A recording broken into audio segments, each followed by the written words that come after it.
Hello and welcome to Rajya Sabha Television. You're watching The Big Picture with me, Frank Pereira. India slipped in world university rankings as its share of such institutions marginally fell from 31 to 30 in the global 1000 list topped by the universities of Oxford and Cambridge. The annual World University Rankings released by Times Higher Education found India's flagship Indian Institute of Science fell from previous year's 201 to 250 band to 251 to 300. This was attributed to drops in its research influence score and research income. The Indian Institutes of Technologies in Delhi, Kanpur and Madras also dropped by at least one band. On this edition of The Big Picture, we will analyze how Indian universities can improve their global standings. Joining me on the program today are Sucheta Mahajan, Professor, Center for Historical Studies, JNU; O.P. Sharma, Retired Professor, Center for Atmospheric Sciences, Indian Institute of Technology, Delhi; Professor Rajveer Sharma, RSS thinker; and T.K. Arun, Editor, Opinion, The Economic Times. Thank you to all my guests for joining me on this edition of The Big Picture. Professor Mahajan, I'd like to begin with you. Why do you think India's universities are faring so poorly in world rankings? This is not the first time, consistently we've been faring poorly. Frankly, Frank, I think that it doesn't matter, to me at least. I think that assessment by the peer group internationally is what is important for us. JNU, for example, doesn't even figure anywhere in the list, whereas we consistently get very good approval, and one of the parameters is that our students are going and getting fully funded fellowships at the best universities, including Cambridge, Oxford, Harvard, wherever, Stanford, all the ones which are on your top list. So I also believe that arts and humanities institutions have very different functions and role in societies like ours, where we are very much engaged in the process of social transformation and bringing about social justice. Thirdly, I think our education system is very much, we are abiding by constitutional provisions, for example, reservation and quotas, and we are dealing with bringing into the fold people from marginalized groups, first generation learners. That's where our targets are. So I think those are these objectives and these perspectives. We need an assessment system which is not a quantitative ranking carried out by according to some international standard of what is education, but something which takes into account our own homegrown needs and priorities. Sure. Professor Rajveer Sharma, would you concur that, these ratings, rankings, put forth by these international groups are not, don't matter at the end of the day for Indian universities? Well, I frankly speaking, don't agree with this kind of understanding of the issue. To me, I think the most important aspect is that today's higher education in India is faced with a crisis, the crisis of quality, and there are global challenges to higher education, and therefore higher education in India has to be globally competitive and India specific at the same time. We cannot be merely focusing on the relevance of higher education to India and forgetting about what is happening around. So I agree so far as Professor Mahajan's statement is concerned, that Indian universities are catering to a different kind of strata of Indian society, so far as the deprived are concerned, or the people from the backward and the communities are concerned. But are we trying to say by bringing that issue into picture that the students coming from the lower strata need to be merely literate in the universities? They don't have to be. Even their faculties have to be made more competitive so that they can really gain into confidence and also progress. Secondly, this is a period where we have to take into account several aspects as to why ranking is important. It's a good idea, but at the same time, how to really improve that ranking.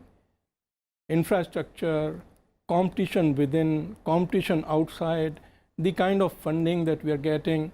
And also, I would say that while it may be a good idea to to promote competition between public and private, then ranking of the private also along with public.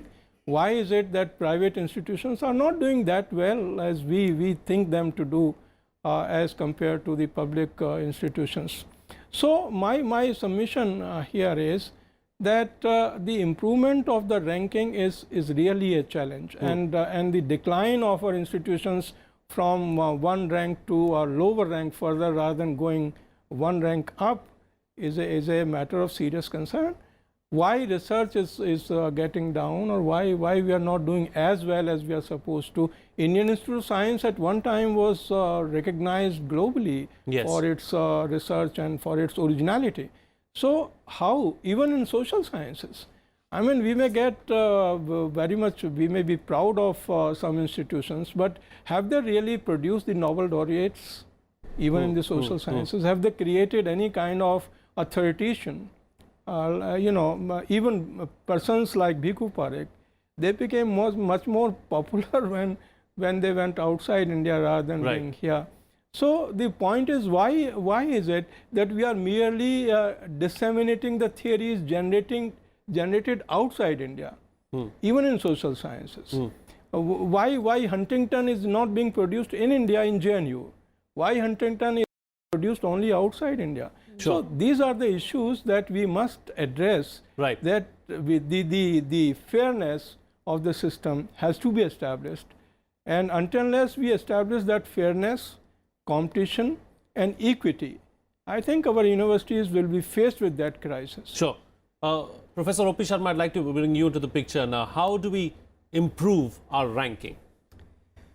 Yeah, there are several parameters there, and I think the parameter, if it goes, even if one parameter is not satisfied, your ranking goes much down. And I would frankly say these rankings are for the students' consumption. And just to have one line, the teachers mainly they are doing their job. They are teaching the students to the best of their ability. And just to say that in particular year the ranking of this university was this, and it came n-1 in that year, so it improved, or it went n+1, so it decreased. So these, but the faculty has not changed, the students are same. So this year to year variations are actually for the consumption of press. I would immediately say that. Over the years, as regards to Nobel Prizes and all that, it is actually much to do with the environment also, and the training right from the school education. Here, I would say that the parents are to be blamed for that. You can see that how many students undergo rigorous coaching, and they have lost all their imagination. Where is the imagination to really bring the originality in the thought working in India? So what we do? We have to do incremental research so as to remain competent with the rest of the world. That is one way. Original research requires lot of infrastructure, which government is really doing quite a lot of that, but there should be people who can use that, and that doesn't build up in a day. It requires decades, and I'm happy that most of the engineering departments in IITs and science departments in IITs, they are doing very well. They publish papers in the very high impact journals. So, but for example, the foreign faculty, if suppose you take a parameter foreign faculty, we don't have much foreign faculty in our institutes. Okay, so but that is a parameter. Whereas in any other foreign university, even if you have 2-3 permanent faculty members who are on sabbatical from India, it makes a difference, and there are many people who want to go there for sabbatical. So so these are the points which, but I would certainly say that the education improvement will come from the bottom, that is the students. as they grow, because many a times professor gives challenging problems to students in the class and they are solved by the students and published jointly with the professor. Okay, fair enough. Some very valid points are raised by the Professor T.K. Arun. When you look into the book and move your eyes out of the book, when you have blinds on, how can you, bring about original thought is something that he suggested. And do you believe that we need an overhaul as far as our complete education system is concerned if we want to produce better universities and better students? Absolutely. See, we have a structural problem. This is a legacy problem from the British days.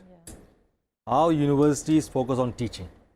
Research and teaching, these are integral to university. All along, the emphasis in our universities has been on teaching rather than on research. Now, these have to go hand in hand. If you take Indian universities, except for a few at the top, the rest are essentially teaching shops. And these days, they are very badly underfunded. The number of faculty members available to teach students is pitifully small, and this is the basic state of affairs. You carry out your basic research in specialized laboratories, specialized institutions, and give a tiny sum to universities to do research. This will not work. Universities actually, if they become the centers of fresh knowledge production, then things change. Now, this is a key to upgrading the quality of universities. And on this, there cannot be any constraints. There must be complete freedom of thought in any direction, any ideas. So, we are battling multiple structural issues. We are used to a culture where we think knowledge is finite, and the job of the student is to master pre-existing knowledge. The Vedas contain everything. We even gave the title Sarvajna, he who knew everything, to the original Shankaracharya. So, this conception of knowledge as a finite thing itself is a limiting factor on our culture. We have to break that. Then we have a highly layered hierarchy in our society, where authority is very, very important. If somebody questions existing authority, it can actually shake the entire social foundations of our culture. So, we are scared of questioning. This doesn't work in a modern university. Students must be free to question. They must be free to question their textbook, their teachers, other students. That is the only way new knowledge is created. And then our overall culture doesn't actually encourage questioning. If somebody questions a way outside the accepted parameters, you might label him anti-national. That doesn't help. So, you need to have a system which allows and encourages free flow of thought in all directions. You need to combine knowledge production, that is creation of new knowledge, with teaching, and these must be liberally funded. See, our faculty members are underpaid. Now, paying teachers, college teachers less than what they should be paid is one of the most criminal elitist activities in the world. What this does is to attract a very small number of talented people to teaching. So, the vast majority of people who end up in teaching would be those who couldn't get anything else better, right? And in any case, there will always be some people who are very good in teaching because they can afford to not earn their livelihood from earning the money they get from the money they get from teaching, or they can depend upon somebody else who has a kind of earning capacity, so they are just able to indulge their academic passion. But these people will be confined to a few elite institutions, and the vast majority of universities and vast positions in most universities will be manned by mediocre people. Yes. So, and you need to find resources. Now, where will the resources come from? You don't have an infinite resource bank from which you can take money out. Sure. So, I would think it makes sense to raise your college tuition fees. More people must pay more for their education, and that money must be utilized to improve the funding of the universities, their research facilities, infrastructure, libraries. But is that and an option faculty. really? But is that an option It is. to increase the fees? Because at the time when there are so many people who cannot afford to pay the existing fees, where will they get the money from? Have liberal student loans, freeships, scholarships. In the UK, the government underwrites student loans. In the US also, the government guarantees student loans. Now, if after a certain period of time a student is unable to repay the loan, it's written off. Okay. And Sure. a certain proportion of the income alone is devoted to repaying the student loan.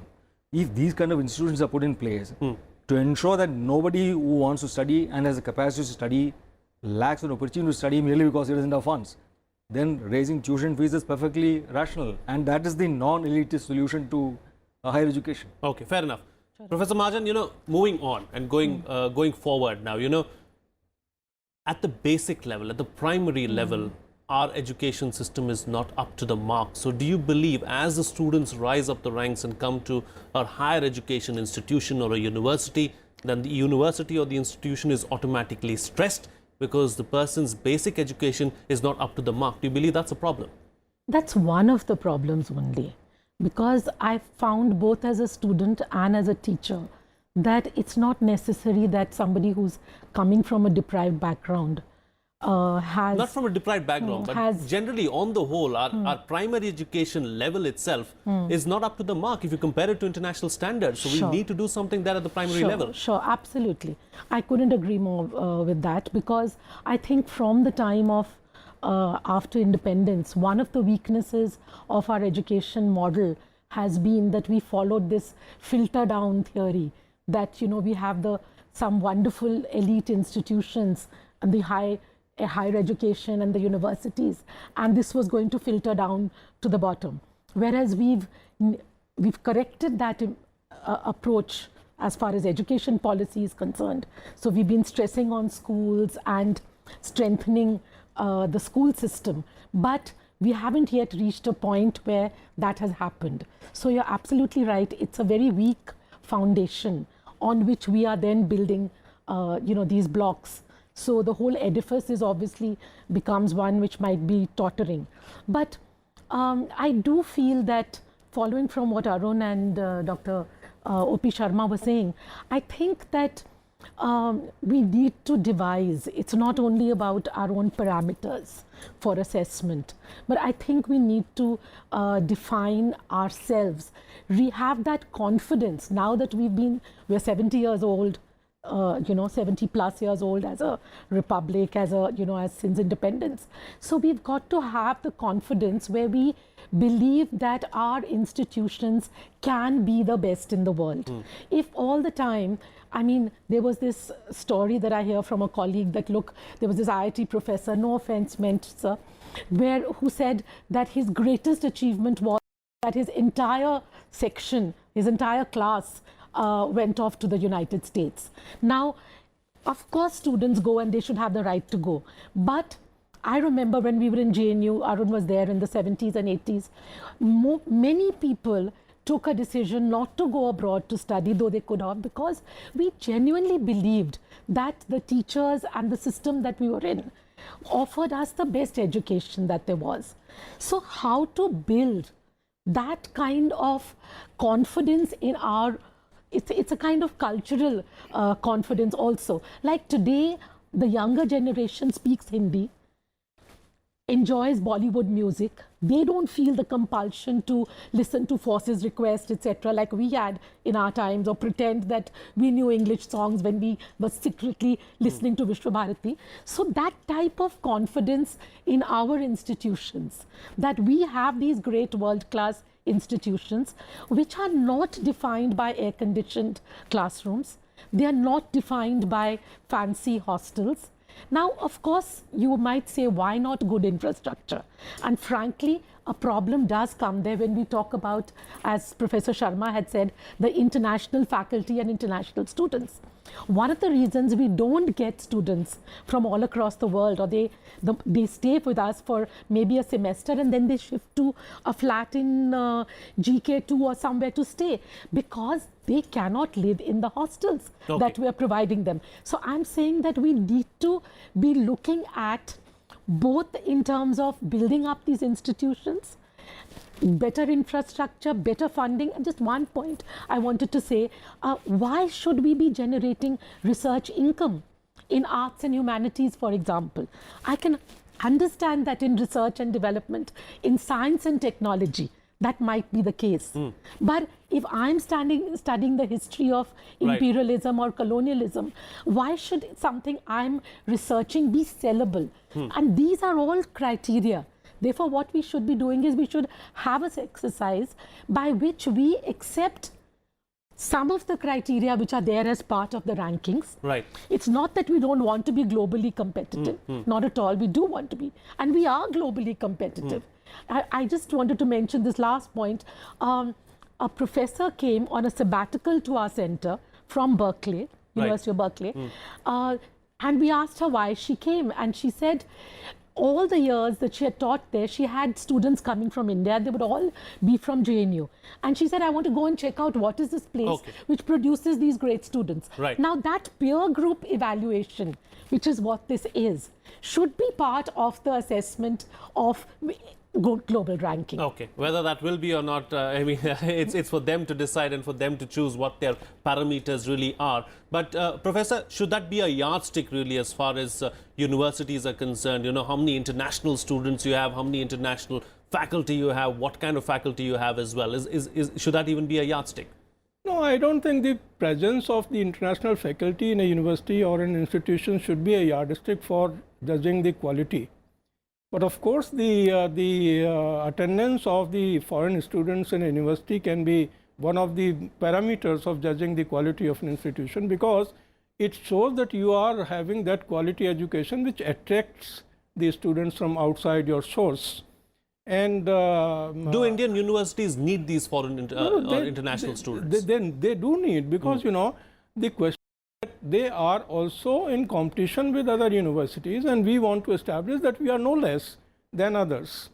And even it is not India alone. The universities outside India are also attracting students from India and other countries. But 2-3 things I would like to say, since you have raised a question as to how to really improve the ranking. And I don't know whether we are aware of the NIRF. Yes. The NIRF also has conducted a survey of its own. It is not merely the survey conducted by the outside agencies that are rating the institutions globally, but we have also rated our own institutions. It means that there is a need to rate the institutions on a continuous basis, whether they are really performing on the expected kind of a scale of quality. So this is one. Now the question of improving the ranking is that firstly the morale and motivation of the academics has to be maintained. That is, not only you should be able to attract the quality, but you should be able to retain the quality of teachers. And if you have to retain the quality of teachers, then recruitment policy has to be looked into. Then promotion policy has to be looked into. Remuneration is also a big factor. Remuneration in the last decade or so has improved. It is not that bad as it used to be in the 60s or 70s. We are in a fairly competitive range, but you know, the recruitment policy on merit, the kind of promotion on intervals and on merit, that would retain the good academics in the institutions. And at the same time, since I come from the university, you know, ambience has to be created. Unfortunately, the universities are still continuing to be if you permit me to say the kind of a feudal culture, the academic hierarchies. And these academic hierarchies, particularly the head of the departments, our peers, they are continuing with some kind of a mediocrity. I mean, if some brilliant kind of academics is engaged in some good research, their effort is that it is better if they are put under some kind of a control, not to be allowed to run so fast, so as to put a threat to their academics. The promotions are denied on time. Though the persons become eligible, say in 1996, they will be promoted somewhere in 2006. Why should they wait? When they are eligible for it, there should be it should be done immediately. It should be done immediately. Sure. Why to create an environment of bitterness? Indeed. Right. Very valid steps there mentioned by you. What needs to be done really as far as improving the rankings for the universities are concerned. I've got 2 minutes left on the program, so quick closing comments from you, Professor O.P. Sharma. You know, Indian universities continue to go downwards, whereas it's their peers in Asia, universities from China, universities from Singapore continue to do better as far as these global rankings are concerned. What is it that they're doing differently?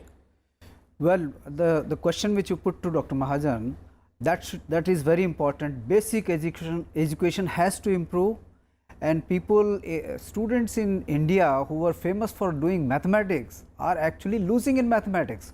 So what higher education would you expect without having mastery on mathematics? So, and then if you have less control on mathematics, then what science you can do?